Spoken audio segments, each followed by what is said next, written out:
শুভেচ্ছা অভিনন্দন ভালোবাসা, সবাই সুস্থ থাকো, ভালো থাকো। তোমরা নিশ্চয়ই ভালোভাবে জানো যে তৃতীয়বারের জন্য দেশের প্রধানমন্ত্রী আমাদের নরেন্দ্র মোদী হচ্ছেন।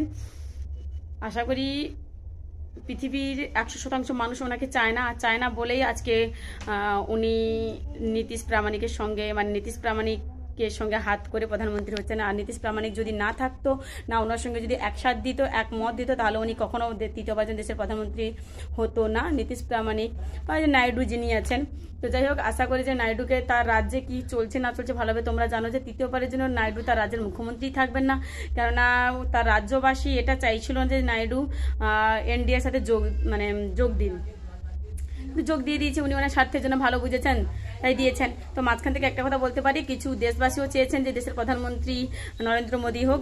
এইবার নিশ্চয়ই তৃতীয়বার জন্য দেশের প্রধানমন্ত্রী নরেন্দ্র মোদী হচ্ছেন, আর সেই নরেন্দ্র মোদী নিশ্চয়ই আপনাদের সেই মনের আশা পূরণ করবে।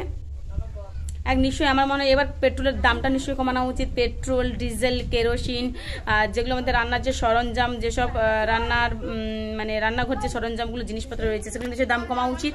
উনি যা যা প্রতিশ্রুতি দিয়েছিলেন তাই তা নিশ্চয়ই পালন করা উচিত। এবার আমার মনে হয় যে উনি তো আজকে 10 বছর, এটা হলে 15 বছর হয়ে যাবে।